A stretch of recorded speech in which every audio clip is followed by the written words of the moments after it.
DSVA Finance. Tu connais cette sensation quand ton estomac se serre parce que tu viens de te souvenir d'une facture que tu as oubliée? Cette fraction de seconde de panique où ton cerveau calcule frénétiquement si tu peux la couvrir sans que ton compte courant passe dans le rouge. J'avais cette sensation 3, 4, parfois 5 fois par semaine. Et le plus étrange n'était pas le stress lui-même. C'était l'espace mental que ce stress occupait, comment il colonisait chaque moment de calme, chaque décision, chaque conversation sur l'avenir. Je m'appelle Nicolas et pendant des années, j'ai pensé que le stress financier faisait simplement partie de la vie d'adulte, comme les impôts ou le mal de dos. Tu sais, quelque chose dont on se plaint mais qu'on finit par accepter comme le prix à payer pour participer à la vie moderne. Puis quelque chose a changé et j'ai réalisé que j'opérais sous une hypothèse fondamentalement erronée sur ce que l'argent fait réellement. La plupart des gens pensent que l'argent achète des choses. Des voitures, des maisons, des vacances, la sécurité. Et bien sûr, en surface, c'est techniquement vrai. Mais ce que j'ai découvert, c'est que la vraie fonction de l'argent, son véritable super-pouvoir, c'est qu'il achète de l'espace mental. Il achète de la bande passante cognitive. Et quand tu n'en as pas assez, tu n'es pas juste fauché financièrement, tu es fauché cognitivement. Tu gères toute ta vie avec un processeur saturé, la moitié de ta mémoire vive dédiée à un programme d'anxiété en arrière-plan que tu ne peux pas fermer. Parlons de ce que le stress financier fait réellement à ton cerveau. Parce que ce n'est pas un concept psychologique abstrait. C'est de la neuroscience mesurable, documentée, terrifiante. Il y a une étude de Princeton à laquelle je pense constamment. Les chercheurs ont découvert que quand tu t'inquiètes pour l'argent, quand tu es dans cet état de pénurie financière active, ton QI effectif chute de 13 points. 13. C'est l'équivalent de perdre une nuit complète de sommeil, sauf que tu ne peux pas récupérer en dormant. Tu marches simplement en fonctionnant à capacité significativement réduite, prenant des décisions sur ta vie et ton avenir avec un cerveau handicapé. Pense à ce que ça signifie dans la pratique. Tu essaies de déterminer si tu dois prendre le job mieux payé avec un trajet plus long ou le job moins bien payé mais plus proche de chez toi. Mais tu ne peux pas penser clairement parce qu'une partie de ton cerveau fait des calculs pour savoir si tu peux te permettre le renouvellement de ton assurance auto le mois prochain. Tu essaies de décider si tu devrais retourner à l'école, investir dans une certification, prendre un risque avec une activité secondaire. Mais tu ne peux pas te concentrer sur l'analyse stratégique à long terme parce que tu jongles mentalement avec les factures que tu peux retarder sans te faire frapper de pénalités de retard. C'est le piège de la pauvreté dont personne ne parle. Pas le piège mathématique où tu ne peux pas te permettre les bonnes chaussures, alors tu achètes des chaussures bon marché à répétition. Ça, c'est réel. Mais ceci est plus profond. C'est le piège où le stress financier te rend plus bête, ce qui te fait prendre de pires décisions, ce qui crée plus de stress financier, ce qui te rend encore plus bête. C'est une spirale cognitive de la mort. Et voici ce qui me dérange vraiment. La société regarde les gens dans cette spirale et dit qu'ils sont mauvais avec l'argent. Indisciplinés, impulsifs, faisant de mauvais choix. Mais imagine essayer de résoudre des problèmes complexes pendant que quelqu'un hurle à ton oreille 24h24 et 7h7. C'est ce qu'est le stress financier. C'est un cri constant en arrière-plan de ta conscience. Peux-tu te permettre ça? Et si la voiture tombe en panne? Et si tu tombes malade? Et le mois prochain? Et l'année prochaine? Tu ne prends pas de mauvaises décisions parce que tu es mauvais pour prendre des décisions. Tu prends de mauvaises décisions parce que tu essaies de prendre des décisions tout en étant mentalement maintenu sous l'eau. Je me souviens du moment exact où j'ai compris ça à un niveau personnel. J'étais dans un café à Lyon en train d'essayer de travailler sur un projet qui aurait pu genuinement améliorer ma trajectoire professionnelle. Quelque chose qui nécessitait une concentration profonde, une pensée créative, une planification stratégique. Et je suis resté assis là pendant 90 minutes à fixer mon ordinateur portable sans rien accomplir parce que mon cerveau n'arrêtait pas de dériver vers le fait que j'avais 340 € sur mon compte courant et que le loyer était dû dans 9 jours et que je n'avais pas encore été payé. Je ne pouvais pas penser à l'avenir parce que j'étais trop occupé à essayer de résoudre le présent. C'est à ce moment-là que ça a cliqué. Je n'arrivais pas à planifier le long terme non pas parce que j'étais myope ou paresseux. Je n'arrivais pas à planifier le long terme parce que je n'avais littéralement pas les ressources cognitives disponibles pour le faire. Toute ma puissance de traitement était allouée à la survie immédiate. Et tu ne peux pas construire une cathédrale quand tu dépenses toute ton énergie à t'assurer que les fondations ne s'effondrent pas. Mais voici où ça devient intéressant, et c'est la partie qui a tout changé pour moi. La recherche montre que ce n'est pas réellement la quantité d'argent qui détermine ton niveau de stress. C'est le tampon. C'est l'écart entre ce que tu as et ce dont tu as besoin. Deux personnes peuvent gagner exactement le même salaire et avoir des niveaux de stress radicalement différents selon leurs dépenses, leurs obligations, leur marge de sécurité. Quelqu'un qui gagne 45 000 € avec 2 000 € d'économie et des dépenses gérables peut être exponentiellement moins stressé que quelqu'un qui gagne 85 000 € sans économie et des coûts fixes élevés.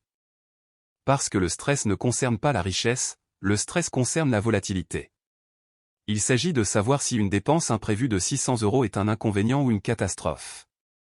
Si un mauvais mois signifie réorganiser quelques plans ou faire face à une expulsion. Cela recadre complètement ce que signifie réellement le succès financier. On est obsédé par le revenu. Combien gagnes-tu? Quel est ton salaire? As-tu eu l'augmentation? Mais le revenu n'est que la moitié de l'équation. L'autre moitié est la stabilité, la prévisibilité, la présence d'un coussin entre toi et le désastre. Et c'est là que la plupart des conseils financiers partent complètement de travers.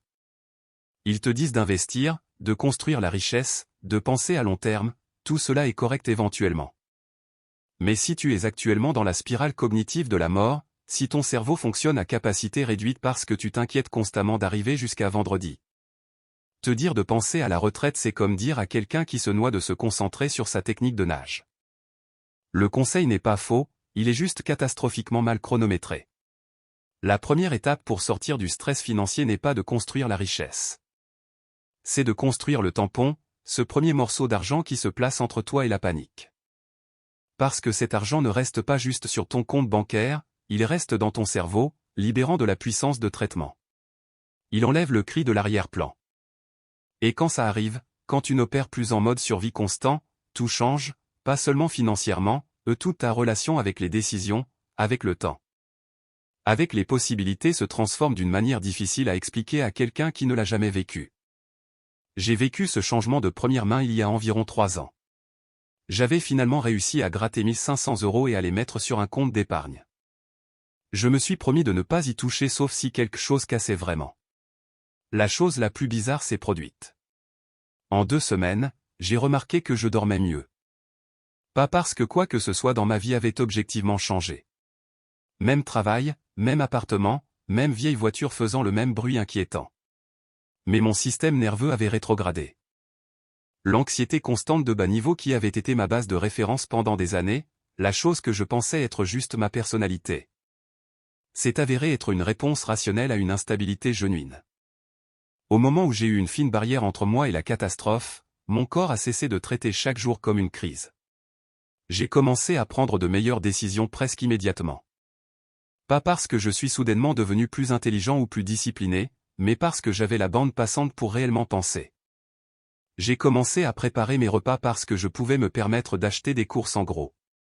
J'ai réparé la petite fuite sous mon évier avant qu'elle ne devienne une grosse fuite. J'ai comparé les tarifs d'assurance et économisé 40 € par mois. Aucune de ces actions ne nécessitait une volonté héroïque. Elle nécessitait juste un cerveau qui ne criait pas constamment à propos de la survie. C'est ce que les psychologues appellent passer d'un état d'esprit de pénurie à un état d'esprit d'abondance. Mais ces termes font sonner ça comme quelque chose de philosophique, presque spirituel. Ce n'est pas ça. C'est neurologique. Ton cortex préfrontal, la partie de ton cerveau responsable de la planification, du contrôle des impulsions et de la prise de décision rationnelle, s'arrête fonctionnellement sous stress chronique. Tu ne penses pas mal parce que tu es mauvais pour penser. Tu penses mal parce que ton matériel est étranglé par le mode panique de ton système d'exploitation. Alors, parlons de la construction du tampon parce que c'est là que la théorie rencontre l'application tactique réelle.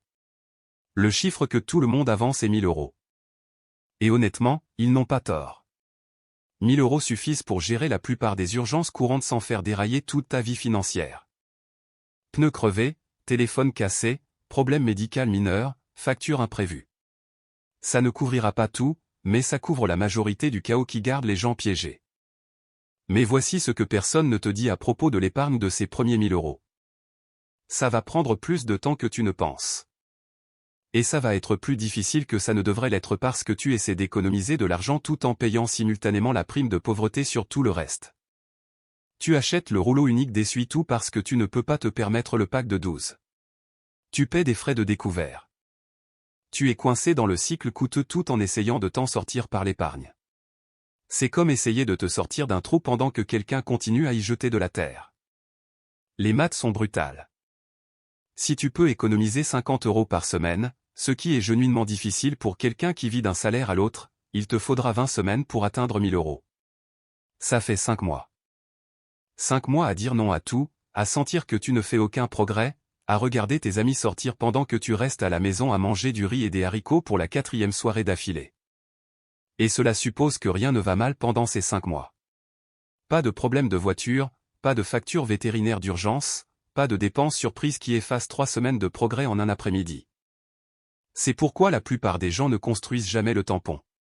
Pas parce qu'ils ne comprennent pas que c'est important. Ils le comprennent absolument. Mais parce que le chemin pour y arriver semble impossible quand tu opères déjà à capacité maximale. On te demande de trouver de l'argent qui n'existe pas tout en payant des prix premium pour tout parce que tu n'as pas d'argent. C'est un paradoxe qui brise les gens. J'ai regardé ma sœur essayer d'économiser un fonds d'urgence 4 fois séparé. Chaque fois elle arrivait à environ 400 €, quelque chose cassait, l'argent disparaissait, et elle était de retour à zéro. Et chaque fois, les dégâts psychologiques étaient pires que les dégâts financiers. Parce que ce n'était pas juste perdre l'argent, c'était perdre l'espoir qu'elle pourrait jamais s'en sortir. Après la 4e fois, elle a arrêté d'essayer. A juste accepté qu'elle serait toujours à un mauvais mardi du désastre. Cette acceptation est ce sur quoi le système compte. Littéralement, les institutions financières font des milliards grâce aux gens qui ont abandonné l'idée de construire un tampon. Frais de découvert, prêts sur salaire, intérêts de carte de crédit. Ce ne sont pas des bugs dans le système. Ce sont des fonctionnalités. C'est le péage que tu paies pour être fauché. Et ce péage garantit que tu restes fauché. C'est un piège magnifiquement conçu. Mais disons que tu y arrives. Disons qu'à travers une combinaison d'activités secondaires, de réduction des dépenses au minimum, de vente de trucs dont tu n'as pas besoin, et peut-être en attrapant un coup de chance. Tu atteins cette barre des 1000 €. Qu'est-ce qui se passe en premier? Tu ne ressentiras probablement rien. Je me souviens avoir atteint 1000 € et avoir pensé, c'est tout. C'est censé changer ma vie. Parce que sur le moment, ça ne semble pas beaucoup. Ce n'est pas assez pour quitter ton travail. Ce n'est pas assez pour faire un acompte sur quoi que ce soit de significatif. C'est juste un chiffre sur un compte. Mais ensuite quelque chose casse. Ton ordinateur portable meurt ou l'écran de ton téléphone se brise ou ta voiture a besoin de nouveaux freins. Et au lieu de ce sentiment de malaise dans ton estomac, au lieu de la spirale de panique pour déterminer quelle facture tu peux sauter ou quelle carte de crédit a encore de la place, tu gères juste. Tu transfères l'argent. Tu répares le truc. Ouais, ton tampon est plus petit maintenant. Peut-être que tu es redescendu à 600 €, mais tu l'as géré sans prendre de dégâts sur ton crédit, tes relations, ou ta santé mentale. C'est à ce moment-là que tu réalises ce que tu as réellement acheté avec ces 1000 €. Tu n'as pas acheté des trucs. Tu as acheté l'absence de panique. Tu as acheté la capacité d'avoir une mauvaise journée au lieu d'un mauvais mois. Tu as acheté la liberté cognitive. Et voici la chose que personne ne mentionne à propos de cette première urgence que tu gères avec succès avec ton tampon. Ça change ta relation avec l'argent fondamentalement parce que pour la première fois peut-être de toute ta vie d'adulte, l'argent a fait ce qu'il est réellement censé faire. Il a résolu un problème efficacement sans créer 3 nouveaux problèmes dans le processus. La plupart des gens n'ont jamais vécu l'argent que comme une source de stress. Soit tu n'en as pas assez, soit tu t'inquiètes de perdre ce que tu as, soit tu essaies de comprendre comment en obtenir plus. L'argent a toujours été le problème. Mais quand tu utilises ton tampon pour gérer une urgence réelle, l'argent devient la solution.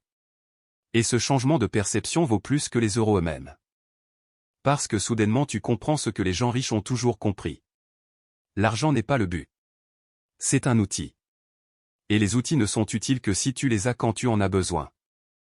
C'est pourquoi les conseillers financiers sonnent toujours fous quand ils disent aux gens fauchés d'économiser 6 mois de dépenses. 6 mois. Tu peux à peine économiser 6 €. Le conseil semble être comme se faire dire d'escalader l'Everest quand tu essaies encore de comprendre comment les escaliers fonctionnent. Mais ils n'ont pas tort sur la destination. Il saute juste environ 15 étapes critiques sur comment tu y arrives réellement. Alors, parlons de ces étapes parce que le chemin de 0 à ses premiers 1000 € n'est pas une ligne droite. C'est plus comme l'un de ces vieux jeux Nintendo où tu meurs constamment, redémarre depuis le début et mémorise lentement le schéma jusqu'à ce que tu passes finalement le premier niveau. La différence est que dans la vraie vie il n'y a pas de code de triche et chaque fois que tu redémarres tu es un peu plus fatigué que la dernière fois. L'étape 1 est en fait la plus difficile et elle n'a rien à voir avec l'argent. Tu dois te donner la permission d'être mauvais à ça. Tu dois accepter que tu vas échouer plusieurs fois avant que quoi que ce soit ne tienne. Ma première tentative d'économiser un fonds d'urgence a duré 9 jours. 9. Je suis arrivé à 87 € avant que ma vignette de contrôle technique expire et que je doive payer l'amende plus le contrôle technique, retour à 0. Est-ce que je me suis senti comme un raté?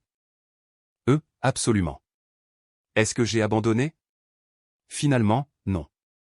Mais j'y ai pensé. Le poids psychologique de recommencer est écrasant. C'est pourquoi tant de gens ne dépassent jamais la tentative numéro 2 ou 3. Ils internalisent l'échec comme une déficience personnelle plutôt qu'un obstacle systémique. Je suis. Mais voici ce que j'ai appris après la tentative numéro 7 ou 8. Les échecs n'étaient pas du temps perdu. Chaque redémarrage m'a appris quelque chose sur où mon argent allait réellement. Chaque redémarrage a révélé une autre fuite que je ne connaissais pas. Tu ne peux pas réparer ce que tu ne peux pas voir. Et être fauché te rend financièrement invisible à toi-même. Tu es en mode survie, bougeant trop vite pour analyser le schéma. L'acte d'essayer d'économiser même quand ça échoue te force à regarder le schéma et une fois que tu le vois, tu ne peux pas ne pas le voir. Ce qui nous amène à l'étape 2. Tu dois devenir déraisonnablement en colère à propos de la taxe de pauvreté.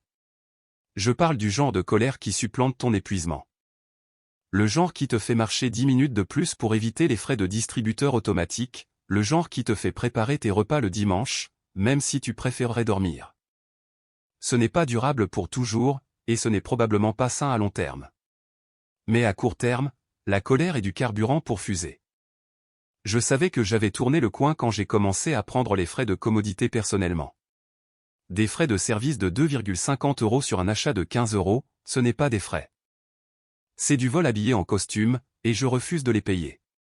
Je sortais du magasin, rentrais à la maison, et commandais le truc en ligne pour éviter la majoration. Est-ce que c'était rationnel, discutable? Est-ce que ça a marché? Absolument. Le système est conçu pour te soutirer des centimes jusqu'à l'acceptation. Chaque frais est assez petit pour que le combattre semble mesquin. Mais ces centimes s'additionnent à des centaines d'euros par an. Des centaines d'euros qui pourraient être ton tampon au lieu de leur marge bénéficiaire. Alors deviens mesquin. Embrasse-le. Deviens la personne qui demande que les frais soient annulés. Deviens la personne qui change de banque pour éviter les frais mensuels. Ta dignité récupérera. Ton compte bancaire ne le fera pas si tu ne le fais pas. L'étape 3 est de comprendre la différence entre bon marché et économe. Bon marché, c'est acheter les chaussures à 8 € qui tombent en morceaux en 2 mois. Économe, c'est acheter les chaussures à 40 € en solde pour 25 € qui durent 2 ans. Bon marché coûte plus cher. Ça coûte toujours plus cher. Mais quand tu es fauché, tu ne peux souvent pas te permettre d'être économe parce qu'économe nécessite un capital initial. C'est le piège dans le piège. Tu connais le meilleur choix. Tu peux faire les maths. Mais les maths n'aident pas quand tu as 12 € et que les chaussures bon marché coûtent 8 € et que les bonnes chaussures coûtent 40 €. Tu prends les chaussures à 8 € et tu te détestes un peu pour ça et le cycle continue. Briser ce cycle nécessite ce que j'appelle la privation stratégique. Tu dois identifier une taxe de pauvreté spécifique qui te coûte le plus et temporairement rendre ta vie pire dans d'autres domaines pour l'éliminer. Si c'est la voiture qui brûle de l'huile, tu manges du riz et des haricots pendant 6 semaines pour te permettre la réparation. Si c'est les frais de découvert, tu annules les services de streaming et l'abonnement à la salle de sport que tu n'utilises pas de toute façon. Tu rends la douleur aiguë et temporaire au lieu de chronique et permanente. Personne ne veut entendre ça. Ce n'est pas inspirant. Ça ne rentre pas sur une affiche motivationnelle, mais c'est la vérité. Tu ne peux pas gentiment sortir d'être fauché. Tu dois être agressif avec ça. Et voici ce qui se passe quand tu atteins finalement ces 1000 € et arrives à les garder là pendant plus d'une semaine. Le monde ne change pas. Tu ne te sens pas soudainement riche, mais tu ressens quelque chose que tu n'as peut-être pas ressenti depuis des années. Tu te sens possible. Comme peut-être que ce n'est pas ton état permanent. Comme peut-être que tu n'es pas fondamentalement cassé avec l'argent. Comme peut-être que le système est truqué mais pas si truqué que tu ne peux pas trouver la sortie. Ce sentiment est dangereux d'une bonne manière parce qu'une fois que tu crois que l'évasion est possible, tu commences à faire des choix différents. Tu commences à penser en termes de mois et d'années au lieu de juste arriver jusqu'à vendredi. Tu commences à voir ton travail différemment, non pas comme une condamnation à perpétuité, mais comme une source de financement temporaire pour ta vraie vie. Le tampon ne te protège pas juste des urgences. Il te protège de ton propre désespoir. Il te donne le luxe de dire non. Non aux prêts prédateurs. Non au travail qui te manque de respect. Non à la relation qui coûte plus qu'elle ne donne. Il s'avère que la chose la plus chère à propos d'être fauché n'est pas les frais ou les taux d'intérêt. Ce sont les décisions que tu prends quand tu n'as pas d'option. Alors construis le tampon. Échoue quelquefois. Mets-toi en colère. Réessaie. Parce que de l'autre côté de ces 1000 € il n'y a pas la richesse. Il y a l'agence. Et l'agence vaut chaque misérable dîner de riz et haricots qu'il faut pour y arriver. Je vais être honnête avec toi. Toute cette conversation sur la construction d'un tampon et l'évasion du stress financier sonne propre et linéaire quand tu l'écris comme ça. Comme s'il y avait un chemin clair du point A au point B. Et si tu suis juste les étapes, tu y arriveras. La réalité est plus désordonnée. Tu construiras le tampon et ensuite la vie te frappera au visage et en prendra la moitié. Tu retourneras à 800 € et te sentiras fier et ensuite tes dents de sagesse exploseront et tu seras de retour à 200 €. La trajectoire n'est pas ascendante. Elle est chaotique. Mais chaotique avec une tendance générale à la hausse, c'est toujours du progrès. Ce que j'essaie de te dire, c'est que se débarrasser du stress financier n'est pas une destination où tu arrives un jour et plantes un drapeau. C'est plus comme graduellement baisser le volume sur un bruit que tu ne réalisais pas qu'il t'assourdissait. Certains jours c'est plus calme. Certains jours ça remonte, mais avec le temps le volume moyen diminue. Et dans ce bruit décroissant, tu commences à entendre d'autres choses. Des idées que tu ne pouvais pas accéder avant. Des possibilités qui semblaient absurdes quand tu étais en mode survie. Une version de toi-même qui n'est pas définie par la pénurie. Le tampon n'est que de l'argent. Mais ce qu'il achète c'est l'espace mental pour devenir quelqu'un qui n'a pas besoin d'opérer à partir de la peur. Et cette personne fait des choix complètement différents de celle qui lit ça maintenant. Cette personne construit la richesse non pas par la discipline ou la privation, mais en ayant assez d'espace mental pour voir les opportunités que la panique rend invisibles. Les 1000 € sont les frais d'entrée à cette transformation. Tout après ça n'est que de la clarté composée. Alors ouais, économise l'argent. Mets-toi en colère contre les frais. Mange le riz et les haricots. Échoue et redémarre et échoue encore. Mais comprends ce que tu construis réellement. Tu ne construis pas un compte d'épargne. Tu construis un système d'exploitation différent pour ton cerveau. Un qui fonctionne sur la possibilité au lieu de la panique. Et une fois que ce système est installé, la partie argent devient presque automatique parce que tu penses finalement assez clairement pour voir le chemin à suivre.